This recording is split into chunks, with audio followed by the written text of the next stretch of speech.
한 주간도 주 안에서 평안하셨습니까? 온라인 예배가 아직 익숙하지 않지만 이렇게라도 예배 드릴 수 있는 은혜를 허락하신 하나님께 감사드리고 또 이 일을 위해서 애쓰시는 여러분들에게 진심으로 감사를 드리는 마음으로 오늘도 말씀을 전하겠습니다. 오늘 본문 말씀 안나스의 집에서 일어난 일들을 담고 있는데, 이 안나스라는 인물은 대제사장으로 9년 정도 일을 했던 사람입니다. 빌라도 총독 바로 앞에 발레리우스 그라투스라는 인물이 있었는데 그가 이 안나스를 축출을 했습니다. 그러나 그는 대제사장의 자리에서 쫓겨난 후에도 그의 아들 5과 사위 가야바와 그리고 손자까지 대제사장의 역할을 24년 동안 계속 이어갈 수 있도록 배후에서 조종했던 유대 종교 지도자 중에 최강자라고 볼 수 있는 인물이었습니다. 그는 여러 성경에 기록이 나오는데 명단 가장 앞에 늘 위치하고 있습니다. 당시에 대제사장은 아니지만 그가 실제적인 대제사장 역할을 했다 해서 성경의 저자들은 계속 그를 앞자리에 앞부분에 배치하는 것을 볼 수 있습니다. 이제 세례 요한이 막 사역을 할 때 하나님 말씀이 빈들에서 그에게 임할 때 그때가 언젠가 하면 안나스와 가야바가 대제사장으로 있을 때다. 실제적으로는 가야바지만 그러나 안나스를 그 앞에 둔 기록이 있고요. 예수님이 신문 받는 자리에도 제일 먼저 앞송에서 데려간 집이 안나스의 집이었습니다.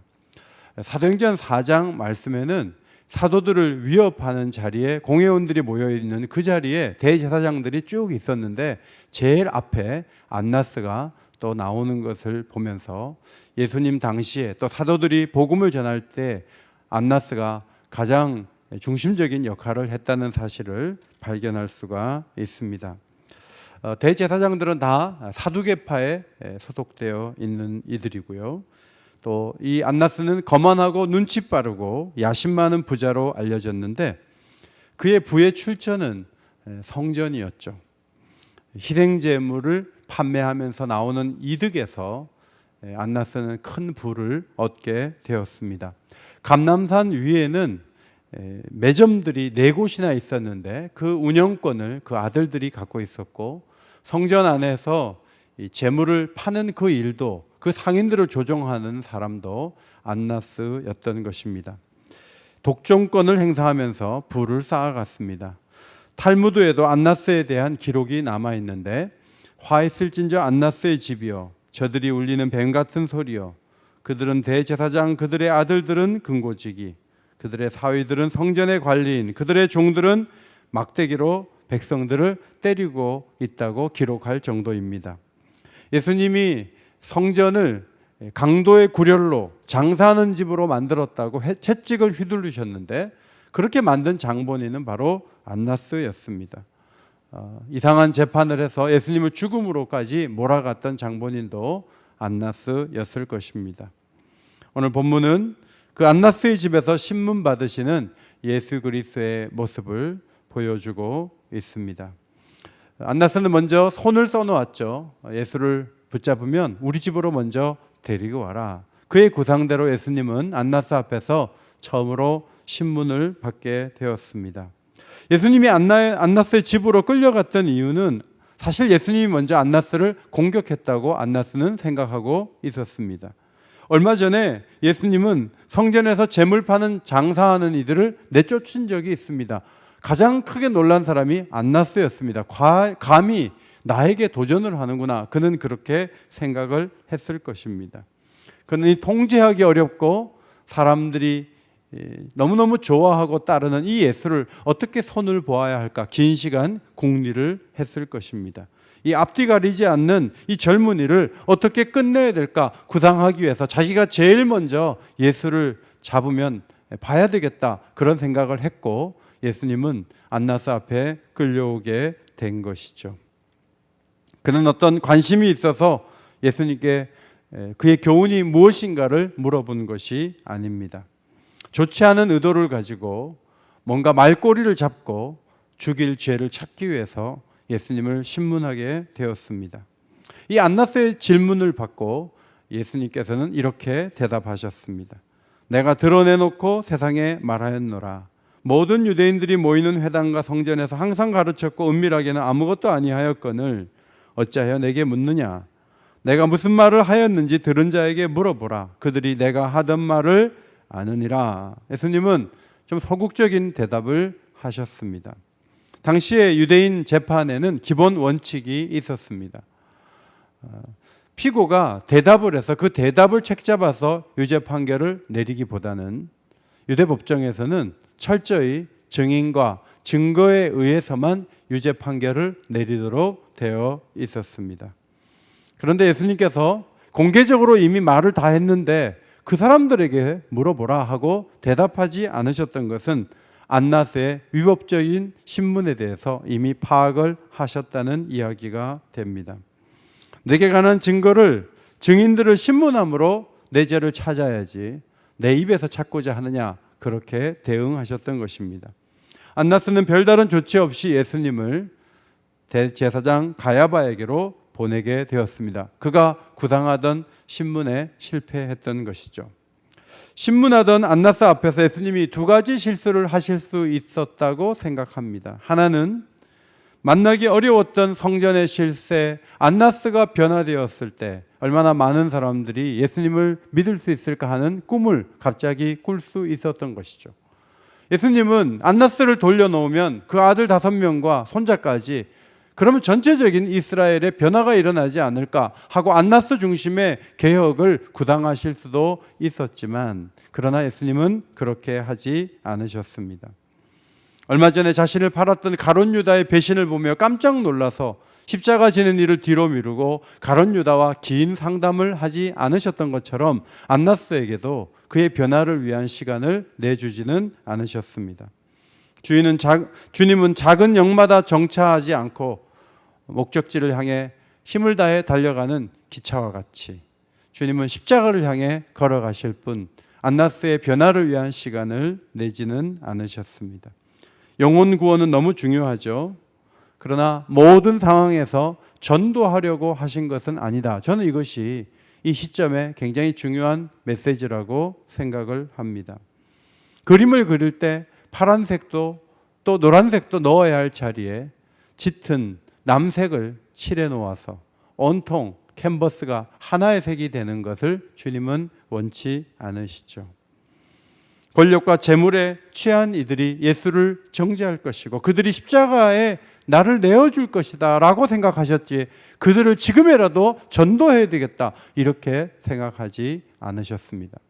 성도들을 볼 때 영혼을 구원하고 전도하는 것 중요하지만 때로는 선악을 구분하지 못하고 전도하려는 욕심 때문에 오히려 속상한 일을 만나는 경우도 종종 보았습니다.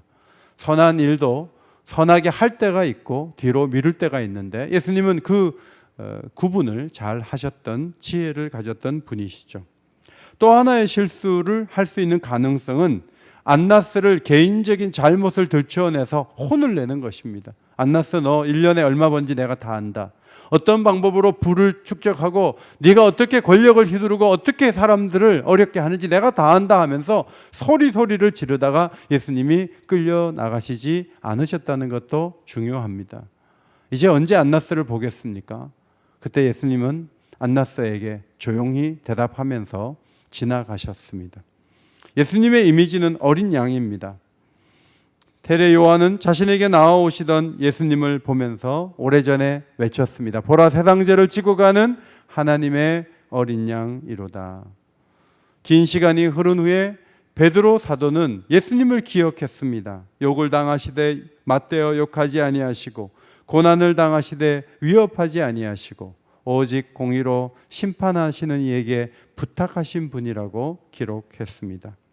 요한복음은 수많은 위협과 고통을 받던 1세기 성도들을 위해서 쓰여진 책입니다.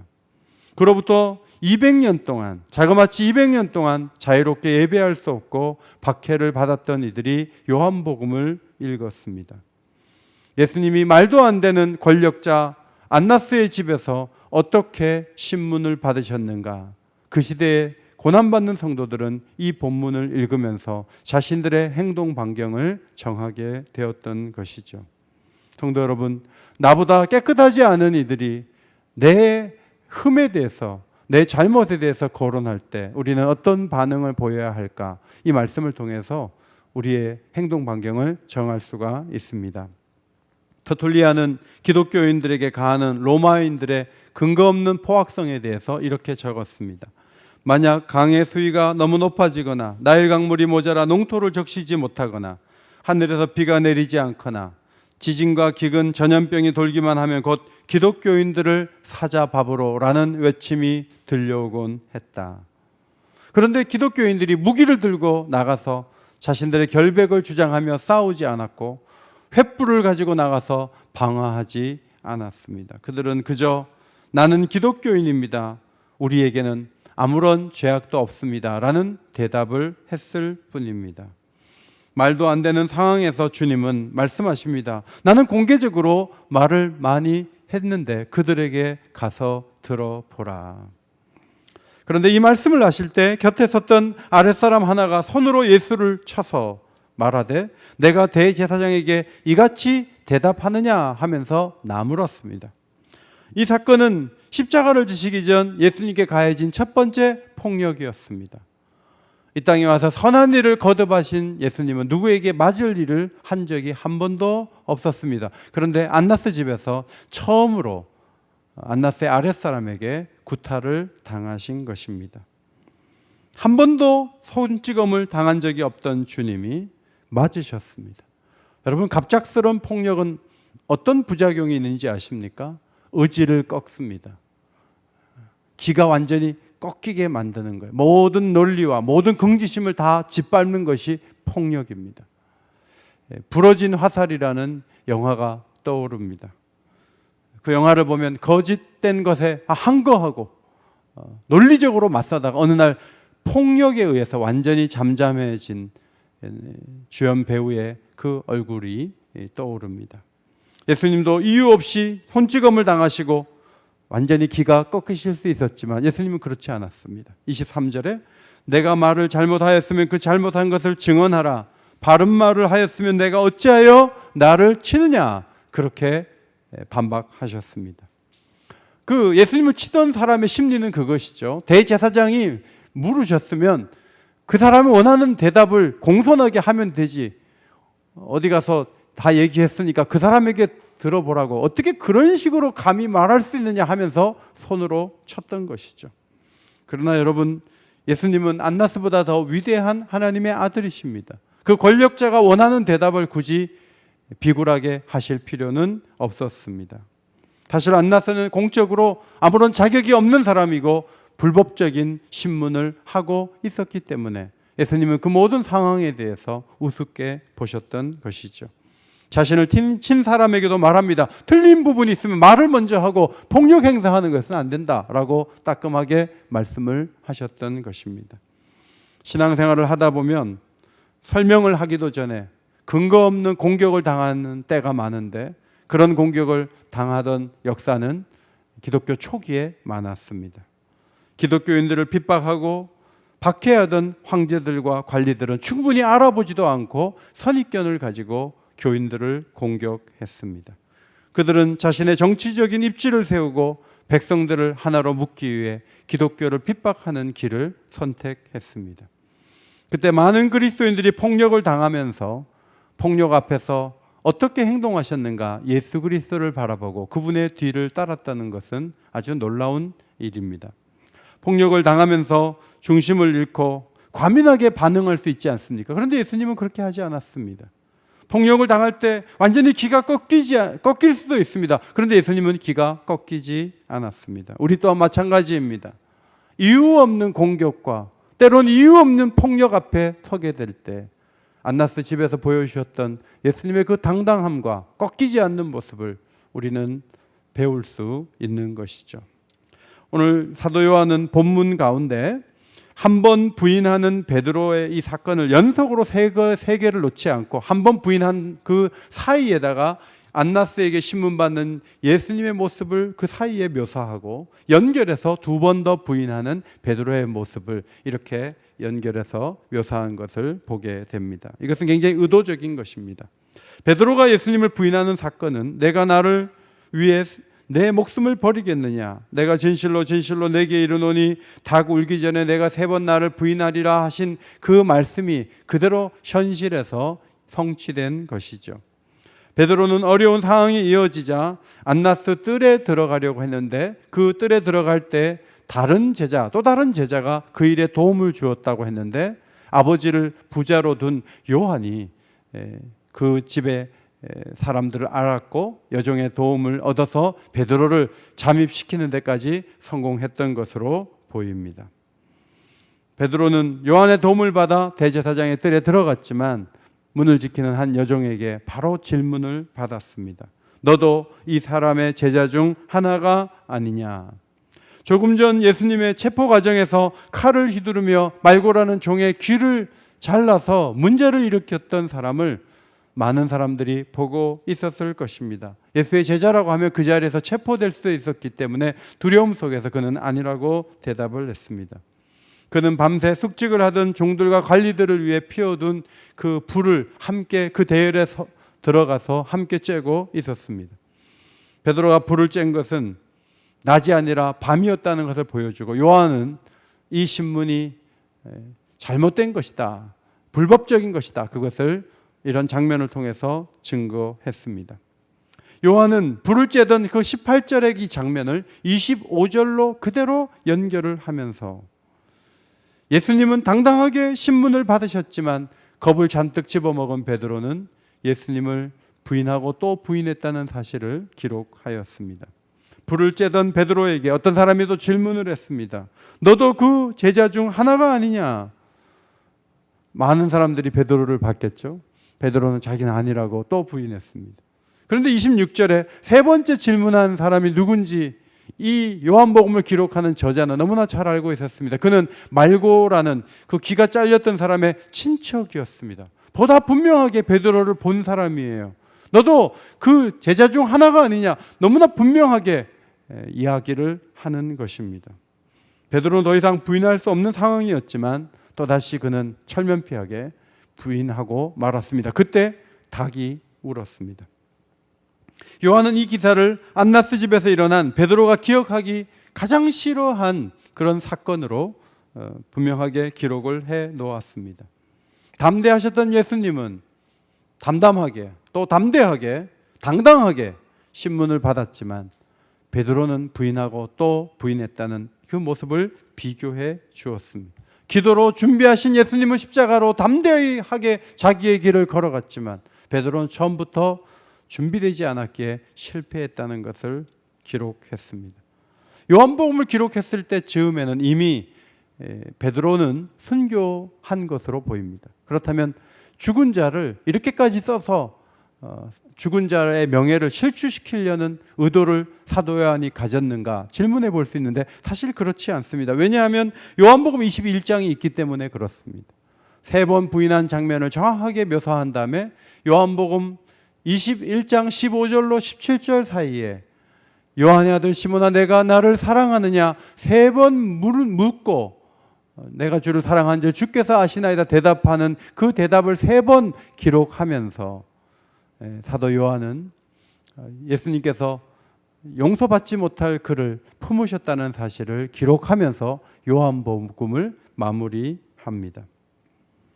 교회가 세워졌던 300년 동안 교회는 엄청난 핍박을 받았습니다. 생명을 위협하는 법이 집행되고 견딜 수 없는 고문과 사자밥이 되는 어려움, 수많은 어려움들이 밀려왔습니다. 성도들이 불시련을 당했습니다. 그 과정에서 베드로 같은 사람들이 너무너무 많았습니다. 주 226년 페르시아의 등장과 함께 북쪽에서 계속 로마를 괴롭히는 게르만족, 고트족, 그리고 프랑크족, 반달족의 침략으로 로마는 서서히 쇠퇴하기 시작했습니다. 황제를 독살하고 46세 나이에 왕이 됐던 율리우스 필리푸스라는 왕은 248년 로마 건국 1000주년을 맞이해서 원형 경기장에서 큰 행사를 치렀습니다. 수많은 야수를 풀어놓고 검투사 1000명이 나와서 피를 흘리는 그런 연출된 상황을 사람들에게 보여주었지만 그 다음 날도 야만족의 이민족의 공격은 계속되었습니다. 전투에서 필리푸스가 죽고 데키우스라는 황제가 새로운 황제로 등극했습니다. 그는 신의 가호를 빌면서 누구든지 황제 제사를 지냈다는 제사증을 소지하고 다니게 했습니다. 리벨루스라는 이 제사증을 검문했을 때 내놓지 못하면 끌려가서 고문을 받도록 했습니다. 우리가 잘 아는 교부 오리겐과 여러 명의 감독들이 이 기간에 검문을 피하지 못하고 많은 어려움 속에서 죽어갔습니다. 그런데 시민들은 그리스도인들이 괴롭힘 당하는 모습을 당연히 여겼고 아무도 이 일을 제기하지 않았고 오히려 박해를 당연하게 여겼습니다. 이 법을 만든 데키우스 황제의 박해는 그렇게 길지 않았습니다. 주 251년 고트족과 전투를 하다가 늪지대에서 죽었고 그의 시신을 수습하지 못하는 상황에서 그는 그렇게 사라지게 되었습니다. 많은 그리스도인들은 고통하다가 그가 하나님의 심판을 받았다고 생각했습니다. 문제는 교회가 순교할 용기가 없었던 상태에서 이렇게 저렇게 피했던 이들이 교회로 돌아왔을 때 그들을 어떻게 해야 하느냐 하는 고민에 빠진 것입니다. 북아프리카 카르타고의 감독 키프리아누스는 고민을 거듭한 끝에 차등적 처벌안을 내놓았습니다. 아무 생각 없이 배교한 이들은 용서해 주지 말고 고문을 견디지 못해서 굴복했던 그런 사람들에 대해서는 그들의 참회의 시간을 줄여주자는 제안을 했지만 목숨을 걸고 예수를 믿었던 성도들은 절대로 배교한 이들은 교회 안에 들어와서는 안 되고 그들을 수용한 사람들은 그 어떤 감독직도 수행할 수 없다. 그런 자리에 나아가 교회는 긴 시간 갈등의 세월을 보냈습니다. 요한복음은 베드로의 3번 부인에 이어서 3번 사랑을 확인하셨던 예수님에 의해 베드로가 교회 일꾼이 되었다는 것을 보여주면서 훗날 그가 주를 위해서 순교함으로 어둠에서 완전히 돌아섰다는 이 놀라운 모습을 보여주면서 역사적으로 베드로와 같은 사람을 받아주라는 귀한 말씀을 우리에게 전해줍니다. 박해받던 시대에 성령께서 들려주시기 원했던 그 메시지가 여기에 있는 것입니다. 안나스 앞에서 너무나 당당하셨지만 베드로의 그 부인하는 모습을 알면서도 한마디 꺼내지 아니하시고 사랑만을 체크하셨던 주님의 넉넉한 마음을 우리는 요한복음에서 대할 수 있습니다. 성도 여러분, 우리는 지금 누구에게 당당하며 어떤 사람을 품을 수 있습니까? 어떤 경우에도 우리가 예수를 닮아가야 한다는 것입니다. 예배를 드릴 수 없습니다. 함께 모이기가 어렵고 식당에서 함께 식사하는 것도 힘들어서 집에서 시간을 보내면서 나도 모르게 우울한 마음이 들 때가 있습니다. 그런데 여러분, 우리가 예수님보다 더 우울하겠습니까? 말도 안 되는 제사장 앞에서 할 말을 다 하지 아니하시고 많은 사람들에게 이미 선포했으니 그들에게 가서 들으라고 말씀하셨던 그 주님의 당당한 모습을 우리는 기억해야 합니다. 손찌검을 당하셨지만 그에 대해서 어떤 물리적인 실력을 행사하지 아니하시고 내가 틀린 말을 한 것이 있으면 말하라고 담담하게 말씀하셨던 주님의 그 모습을 우리는 기억해야 됩니다. 가장 가까이 있었고 가장 큰 사랑을 받았지만 배신했던 그 베드로를 내치지 아니하시고 내 양을 먹이라고 기회를 주셨던 주님의 뒤를 우리는 따라가야 하겠습니다. 교회의 기준은 예수 그리스도이십니다. 우리 각 사람의 행동 지침은 예수님의 행동 하나하나, 그분의 말씀 하나하나에 모아져 있어야 합니다. 안나스 집에서 일어났던 일들, 여러분 평생을 기억하시면서 우리 주님의 뒤를 더 잘 따라갈 수 있는 믿음의 백성들이 다 되시기를 주님의 이름으로 축원합니다. 기도합니다. 존귀하신 하나님 아버지, 부도덕한 안나스의 집에서 신문을 받으셨던 예수 그리스도, 당당하고도 담대한 모습을 보여주셨습니다. 거만한 눈과 무지한 손에 눌리지 않으셨고 중심을 잃지 않으셨습니다. 저희도 그렇게 걸어가기를 원합니다. 어려움이 있다 할지라도 두려움을 잘 이겨낼 수 있는 믿음의 가족들이 다 되게 하여 주옵소서. 어려움 속에서 주를 부인하지 않도록 도와주시고 후회스러운 일을 했다 할지라도 한없이 용서하시고 품어주시는 주님 손에 다시 붙들려 쓰임받는 주님의 사람들이 되게 하여 주옵소서. 오늘도 교회에 올 수 없는 어려운 상황 속에서도 온라인으로 헌금을 보내며 교회를 사랑하는 또 주님을 섬기는 모든 성도들을 기억해 주시고 좋은 것으로 꼭 필요한 것으로 날마다 공급하여 주옵소서. 되고 있는 교회들을 위로해 주옵소서. 전염병이 더 확산되지 않도록 주님 막아 주옵소서. 저희가 다시 겸손히 예배드릴 수 있는 날을 우리에게 속히 허락하여 주옵소서. 한 주간도 아침에 묵상하며 하루를 열게 하시고 승리할 수 있도록 우리 각 사람을 붙들어 주시기를 간구합니다. 살아계신 예수님의 이름으로 기도하옵나이다. 아멘.